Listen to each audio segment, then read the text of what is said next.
And the best way to impress college coaches is, of course, Aaron, with your play. And certainly we welcome in Jason Etzen, who is the Chief Operating Officer at the AJGA, which, Aaron, really is the pinnacle of junior golf. Yeah, Jason, thanks for coming on to our podcast. Thanks for having me. Yeah, the AJGA is undoubtedly one of the best golf tours out there for junior golfers' development. For the people that haven't experienced the AJGA yet, what exactly is it? Sure.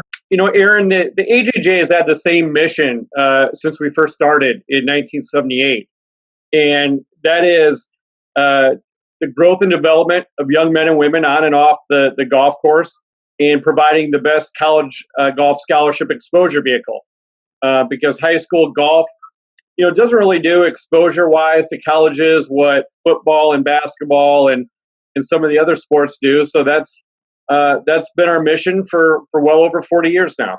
When you take a look, Jason, at what the AJGA has become in junior golf and the magnitude and spot that it holds in golf and the way college coaches really look at that differently than any other tournament, has that been learning steps along the way, baby steps, or from day one is it always jumped on the scene and carried that much weight? You know, you probably have to ask the college, coaches, for their opinion. But, from day one, we wanted to bring the best kids together that were interested in a college golf scholarship. And so when you saw this past weekend, we had some phenomenal events. And one of them, our Ping Invitational event at Karsten Creek, just such a championship golf course there. The home of the Oklahoma State Cowboys, and setting up the course in the conditions that we did, the yardage, the hole locations. College coaches know that when you shoot a number at an AJGA event, that it's a legitimate number based on championship conditions. So that is one area that since day one in 1978 we've always tried to do, and hopefully we're accomplishing that. Yeah, AJGA has always had some of the best competition out there for junior golf. And for some players who haven't played an AJGA event before, what's the best way to really get started? Like, you need enough performance stars to get into events, but are there qualifiers they could play to get into certain events? No, absolutely. And the AJGA, not only, with our 125 annual championships, we have hundreds of events that you can earn stars, performance-based entry. If it's especially your state junior championships, regional tours, there's a lot of good AJGA tournaments out there to gain exposure. We have a lot of members that come directly from U.S. Kids into our Junior All-Star Series, which begins at age 12.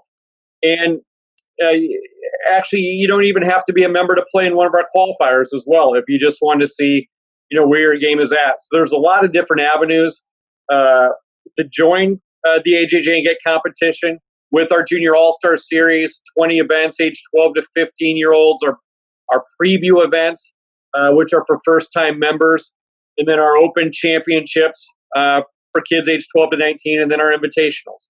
So there's a lot of different ways where a player can gain, status and earn their way on to playing in AJJ events. Jason, I'm going to date you a little bit here, but you started with the AJGA all the way back in 1996. And really, especially on the PGA Tour on the American side and some internationals. But it seems to be the best players now were the best players then. Has it been fun watching guys show up that no one really ever heard of their name, and then you turn your TV on 10, 15 years later and they're winning major championships? I mean, it has. I mean, I still remember some of my first AJJ tournaments as an intern in 1996, and Trevor Immelman was one of the first juniors I met, and boy, he just looked the part.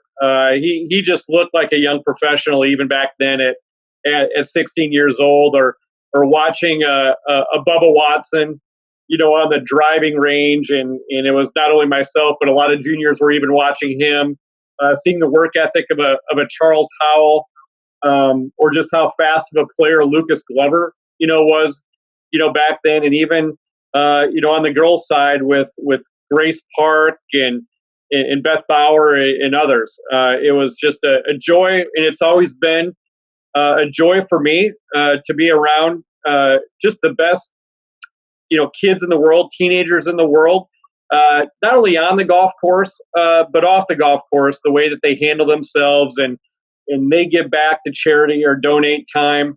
It's really a lot of fun to watch, and going to AJJ tournaments, even now, 24, 25 years later, it's just still so much fun to see the best kids around the world compete against each other. Jason, I got another one for you. On the PGA Tour, the highest level in the world, on the European Tour, the one thing I'm hearing now from the broadcasters I work with, from the former greats of all time, it is that the player arrives on tour now ready to win. That was not the case in the 70s and the 80s and the 90s. It was a kind of a learning process that a player would arrive and go through, and they would kind of, take the back door, if you will, to the stars that were on tour. We're now seeing guys arrive and win immediately. Colin Morikawa comes to mind. Certainly Matthew Wolff, guys that stepped out and won right away. Do you think the AJGA and the level of competition that you guys are putting on is why these guys are stepping on the biggest stage ready to win? I think it definitely plays a role when you see, a Colin Morikawa played in over 20, AJGA championships. Matt Wolff was actually our player rep on our AJGA board of directors, so we got to know Matt, really well. But Matt was, I remember him winning, one of our junior all-star events at Tanglewood there in North Carolina. So definitely, when we have, an AJJ event, especially when you play the invitational level, I mean, we're playing not only this last week, Carson Creek, but the previous invitational was TPC Sawgrass, our Junior Players Championship, where we play the same yardage and hole locations, that they do for the Players Championship. Our next invitationals are Rolex Tournament Champions at PGA National, again, playing the same yardage and hole locations on the championship course there. So I think when players are playing those type of venues against the best competitors in the world, and obviously go on to college and do the same at an elevated level of competition, and obviously amateur golf as well. They're ready when they get on PGA Tour, and maybe that you don't see a lot of that. Well, we have to be out here maybe a year or two and ease your way in there. I mean, Matt Wolff, Colin, they're if not winning, they're definitely competing for titles every week. Yeah, the AJGA is truly amazing, but as competitive and big as it is, it still stresses the importance of care for the course and each player carrying themselves, very respectfully. And how has the AJGA really stressed the importance of the maturity and overall person of a junior golfer? Good question, Aaron. Our code of conduct is really important to us. We learned a lot from the late Arnold Palmer about boys taking their hats off indoors. When it's on the golf course, we stress thanking volunteers. Before COVID, now we're doing this in a different way with video. But at the end of every round, we'd have competitors write a handwritten thank you note in the scoring tent, either to the tournament sponsor, our lead volunteer, our tournament chairperson, or the head professional, she or he at the country club. Hats on forwards, shirts tucked in. So that's something we stress and we're really proud of. So that's an integral part about being an AJGA member, is that growth and development part. Not only your golf score, but the way that you conduct yourself. And Aaron, we're doing, as you know, we have a really neat program out there called Leadership Links as well, where we have so many members that are either donating their time, raising money for charities of their choice. We'll help even build websites. We have a lot of kids coming together and having State Cup Series events, which is a Ryder Cup style competition, raising money for a cause locally. A lot of kids doing a lot of great things there. So I think that's definitely an important part, of the AJJ, and one that we spend a lot of time on. Yeah, and it shows what the AJGA has done for the community really stands out for sure. Last thing I'll leave you with for our junior golfers watching and listening, and Jason, that is our audience. It is to try to help the junior golfer navigate through what is a wild world of junior golf. It certainly is, in our mind, the best sport out there. It teaches you so much about life, but it also can be intimidating. Give us a story, if you will, about someone that didn't have all the fanfare of a Tiger Woods or a Jordan Spieth or Justin Thomas or even a Bryson DeChambeau. Someone that maybe didn't have all the AJGA stars behind him. I actually remember, Ryan, that's a great question. I remember I believe it was my second tournament of my intern summer.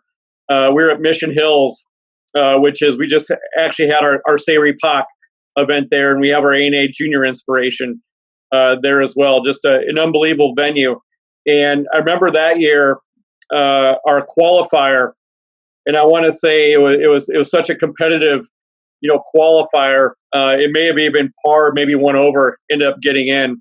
But I remember from that qualifier, there was 6 players that from that initial qualifier start ended up being all Rolex All-Americans, Wow. At the end of the year.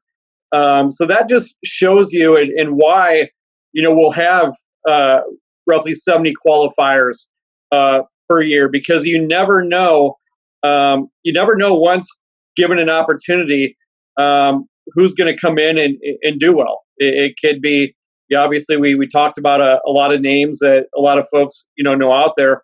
But I still remember a few years ago, I was actually telling this to Jeff Champ the other day, Cameron's dad, and I was there at Cameron's first AJGA event. Nobody knew, who he was, and all of a sudden, here's this boy from California comes in playing it was in Hunter Mahan's tournament in Texas, and just extremely long and just out driving everybody by 30 to 40 yards even back then. And he ended up losing, in a playoff, but obviously went on, to get a scholarship at Texas A&M and do great things. But, he was one that you remember, you watched especially after his first round, and I was there the entire tournament, that you just then watched on the range and you went, wow, who is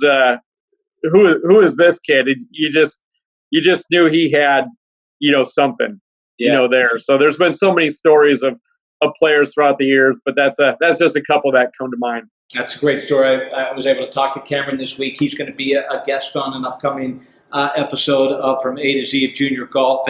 And certainly, Jason, it's been wonderful having you today and helping us and our viewers know a little bit more about the AJGA and how they can make it part of their junior golf life and career to help them get to the next level. So we certainly, Aaron and I both appreciate your time today. Thank you for having me. I appreciate it. That was a lot of fun. Thank you.